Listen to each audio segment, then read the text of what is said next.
December 1970, the White Sea. A biting Arctic wind whips across the frozen water, but deep below the ice-strewn surface, an entirely new kind of predator is pushing the laws of physics. This is the K-162, the only submarine of Project 661, Anchar, a vessel that will soon earn the NATO reporting name Papa Class.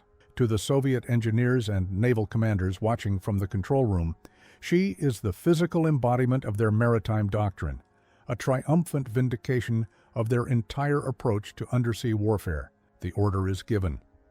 Deep within the submarine's revolutionary titanium hull, two VM-5 pressurized water reactors spool to maximum power, feeding an unprecedented amount of steam to the turbines.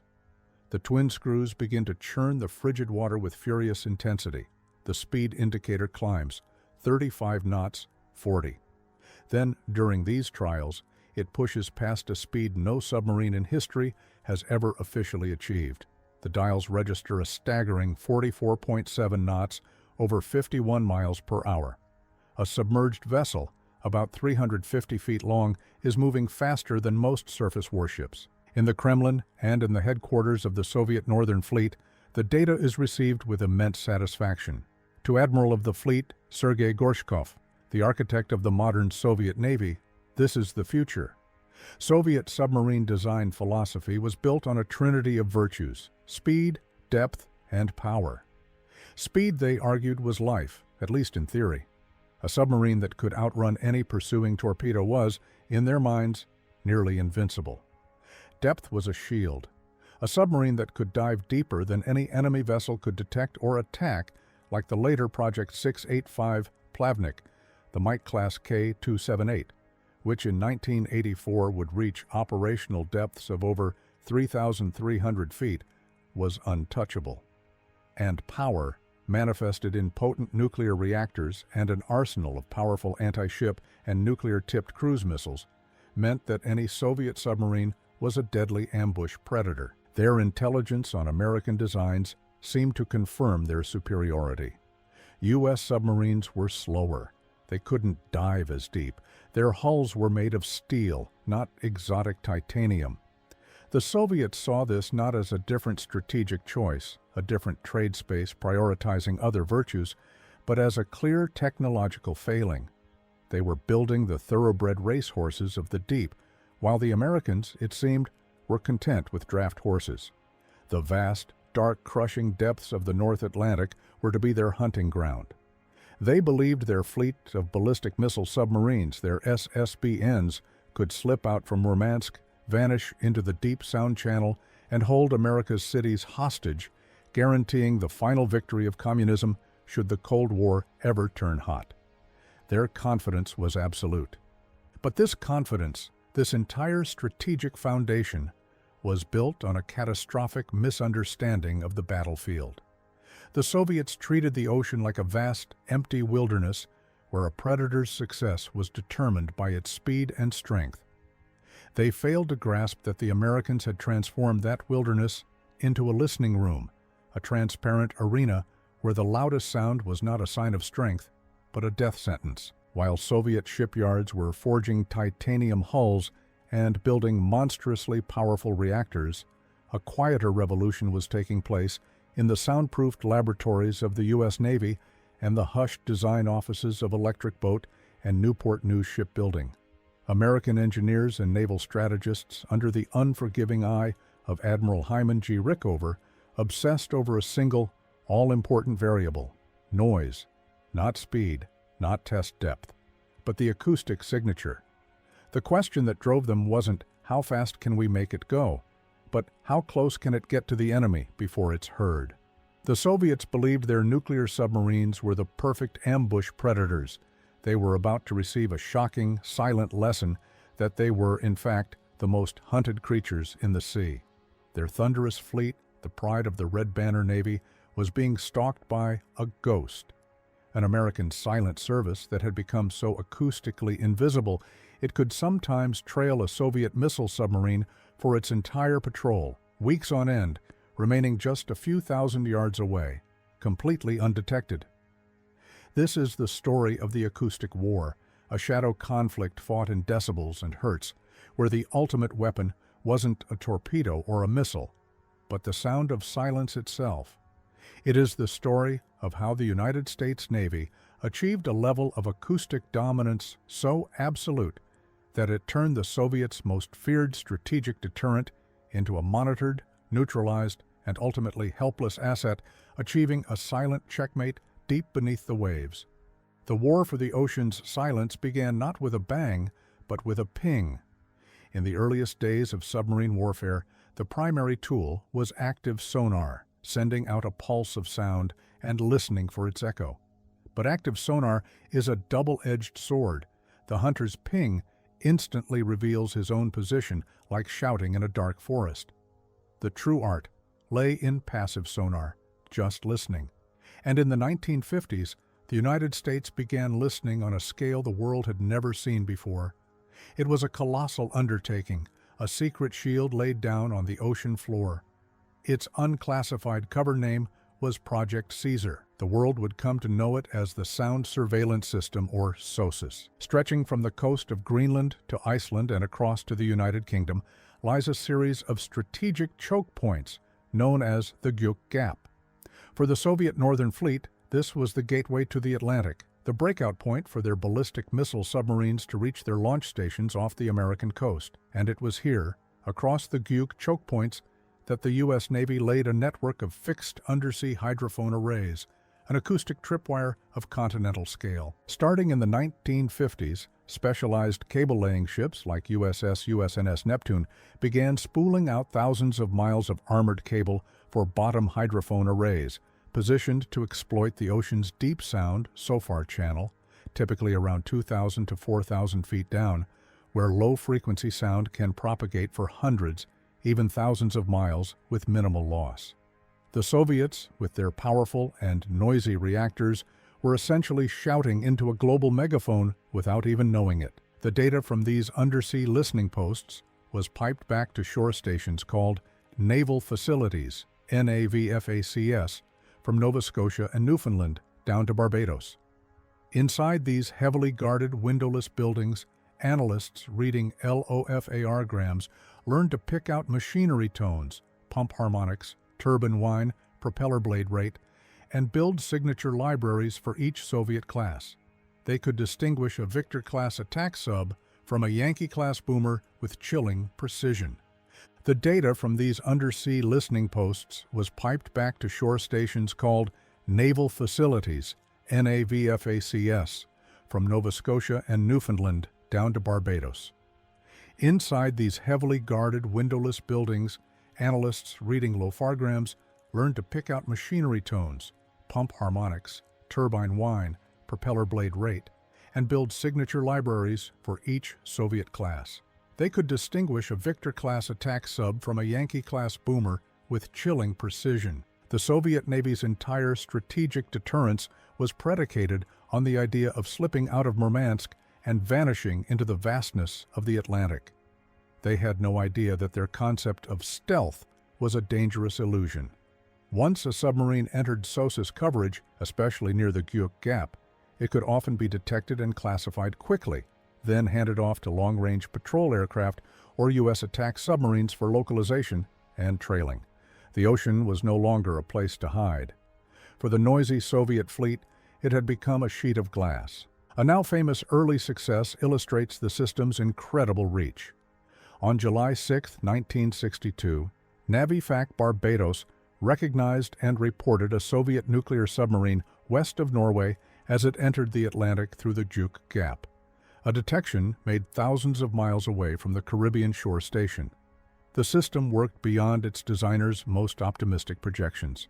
But SOSUS was only the first layer of the American acoustic shield. It was a wide-area surveillance system, a tripwire. It could tell the U.S. Navy that a Soviet submarine had entered the Atlantic and provide a general location. But to truly neutralize the threat, to hold that Soviet SSBN at risk for its entire patrol, required the second and arguably more revolutionary component of America's undersea strategy, the attack, hunter-killer submarine. And this is where the American obsession with silence would pay its greatest dividends. While Soviet designers were chasing raw power, their American counterparts were waging a fanatical war against self-generated noise. This quest began under the legendarily demanding Admiral Hyman G. Rickover, the father of the nuclear navy. Under Rickover, the S-5W reactor became the Navy's workhorse, powering about 100 boats. But more importantly, his culture of engineering excellence drove the revolution in quieting. In the shipyards of Electric Boat and Newport News, machinery wasn't simply bolted to the hull, it was placed on massive, insulated rafts, a technique pioneered on the Thresher and Permit classes that absorbed vibrations. Every pipe was wrapped. The very shape of the hull was refined, not for speed, but for optimal hydrodynamic flow. This was a war fought in fractions of a decibel, a painstaking process that produced the most effective weapon system of the Cold War. A new generation of submarines, culminating in the Sturgeon and the truly revolutionary Los Angeles class. These were the ghosts that would hunt the Soviet wolves. The operational reality of this acoustic war was a deadly game of cat and mouse, played out in the crushing blackness thousands of feet beneath the Atlantic. It would begin with a whisper. A NAVFAC in Keflavik, Iceland, or Broughty, Wales, would get a faint but distinct signature on their screens, the unmistakable sound of a Soviet Yankee-class ballistic missile submarine clearing the Guyuk Gap. The hunt was on. The alert would be passed to Commander Task Force 84, CTF 84, and within hours, a Los Angeles-class attack submarine, already on patrol, would detach from its station and turn to intercept. The American submarine, a sleek 362-foot hunter, was a masterpiece of acoustic design. Its primary listening tool was the ANBQQ-5 suite, with a bow spherical array containing over 1,200 hydrophones, complemented by flank arrays and a towed array, giving the commander a remarkably detailed acoustic picture. The Soviet submarine, by contrast, was a study in brute force engineering. Its powerful and therefore loud propulsion systems gave it speed, but at the cost of stealth. Early Soviet boats' bow-concentrated sonars left a significant aft blind spot known as the baffles. While later sensors narrowed this gap, a stern shadow still existed, and it was into this blind spot, this perfect acoustic shadow, that the American submarine would slip. The skill required for this maneuver was immense. The American captain and his sonar team would cautiously approach the Soviet boomer from behind, moving at a crawl, often just 3 to 5 knots. Inside the U.S. sub's sonar room, the tension was palpable. The lights were kept low, the atmosphere hushed. The sonar supervisor would listen through headphones to the symphony of the ocean, filtering out background noise to focus on one sound, the rhythmic signature of the Soviet submarine's machinery. They could tell the class of the sub, the number of blades on its screw, and even calculate its speed with remarkable precision, just by listening. Once positioned in the baffles, a few thousand yards behind the target, the American submarine was effectively invisible. To refine their tracking, the American sub would deploy its secret weapon, the towed array sonar. A thin kilometer-scale cable packed with sensitive hydrophones would unspool from the submarine's stern. Floating far behind the American sub's own minimal self-noise, the towed array provided a crystal-clear passive listening capability that gave the U.S. a significant edge in quieting and processing. The Soviet commanders were not entirely naive. They developed a defensive maneuver designed specifically to detect a trailing submarine. It was an abrupt, aggressive 180 to 270-degree turn intended to allow their bow-mounted sonar to look back into their own baffles to see if anyone was there. American submariners nicknamed this maneuver the Crazy Ivan. For the American crew trailing the Soviet sub, a Crazy Ivan was the most dangerous moment of the patrol. Suddenly, the rhythmic beat of the target's propeller would change in pitch and bearing. The sonar supervisor would shout, "Con, sonar! Maneuvering? Target is maneuvering." The captain would have to make an instant, life-or-death decision. Cut speed to near zero? Turn away? A single mistake could give them away, turning the hunter into the hunted in a heartbeat. Several near collisions are documented, including the USS Augusta making contact with a Soviet submarine in 1986.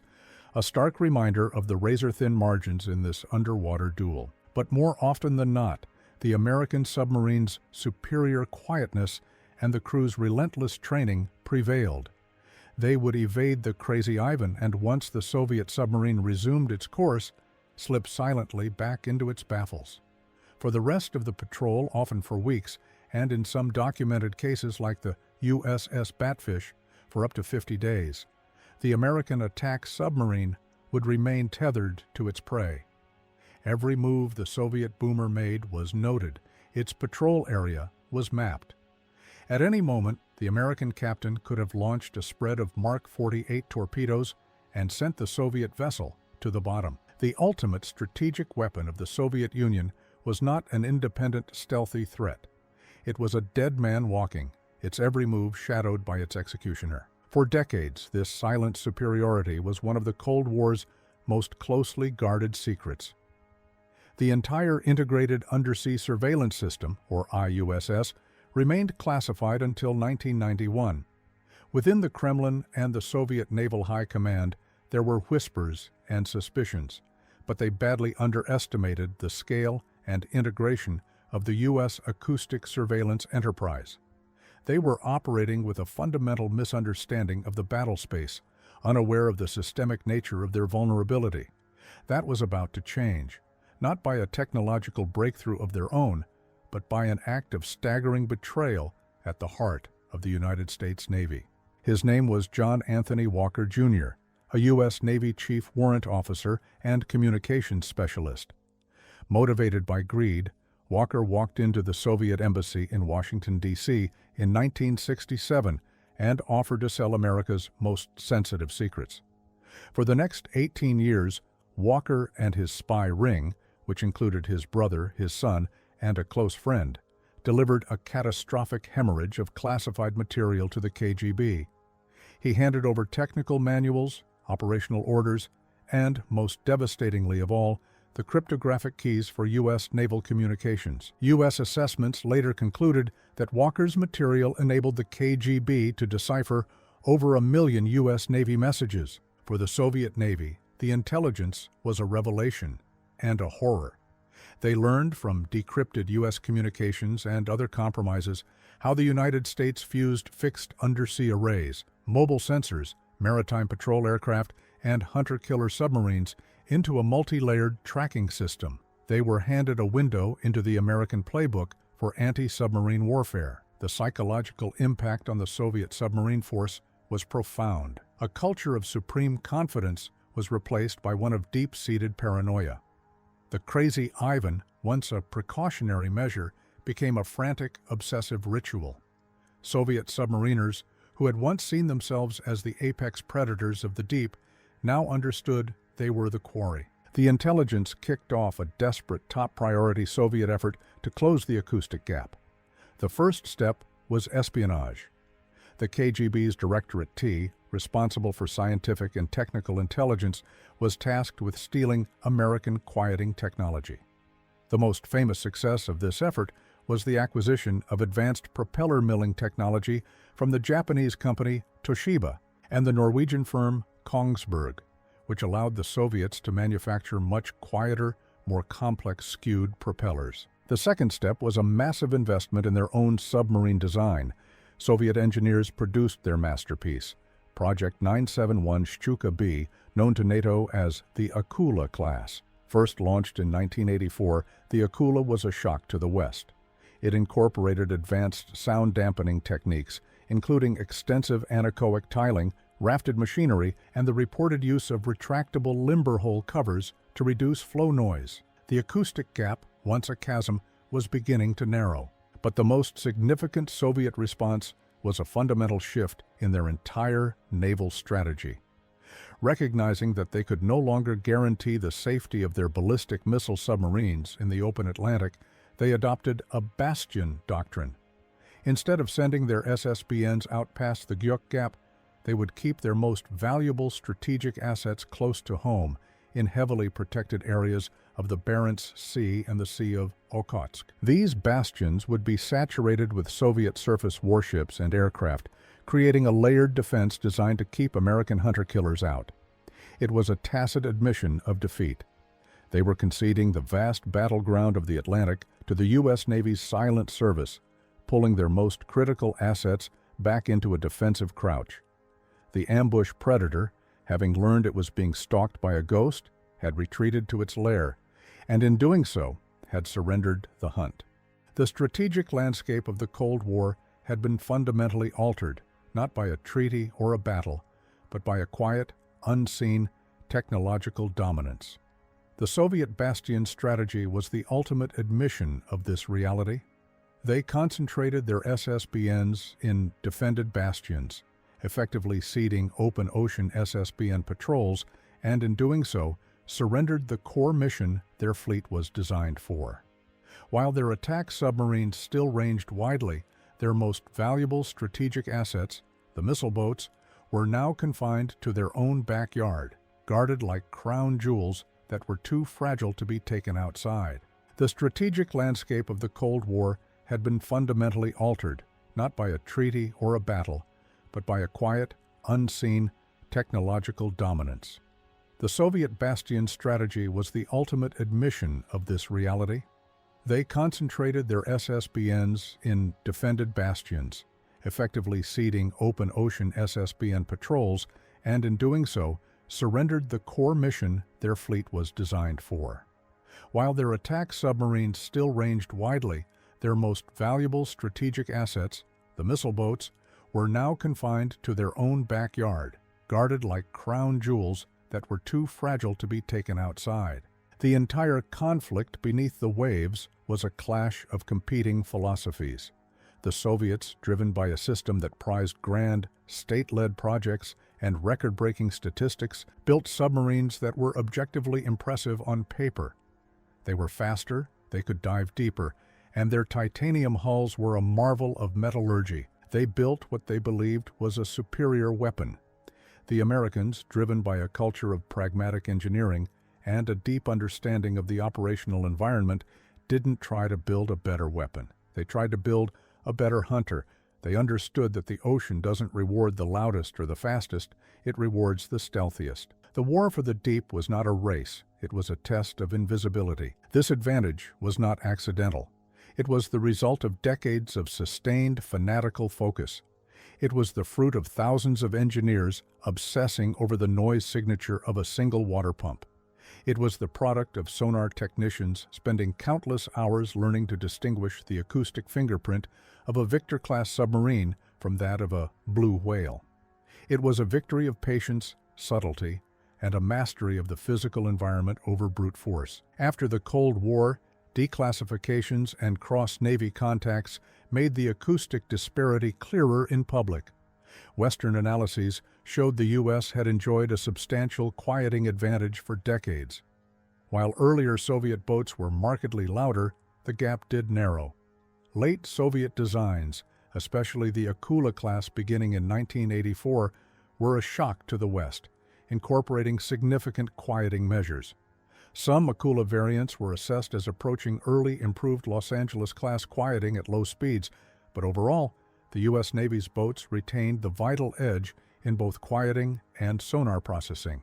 The final definitive concession was not a single quote, but the entire strategic posture of the Soviet Navy in the 1980s. The Bastion Doctrine was a forced move, an admission that the most survivable leg of their nuclear triad was, in fact, dangerously vulnerable. The Soviet Union's leadership had to accept a chilling reality. Their ballistic missile submarines, the guarantors of mutually assured destruction, could not be reliably hidden. They had spent hundreds of billions of rubles on a fleet of ambush predators, only to discover that they were the ones being stalked. This was the ultimate checkmate. The United States Navy, through its relentless, fanatical pursuit of silence, had achieved a strategic victory of staggering proportions without ever firing a shot. They had turned the opaque depths of the ocean into a transparent battlefield where they were the only ones who could see. They didn't just win the game, they had changed its rules, ensuring that the Soviet Union's most feared predators could never truly leave their cage.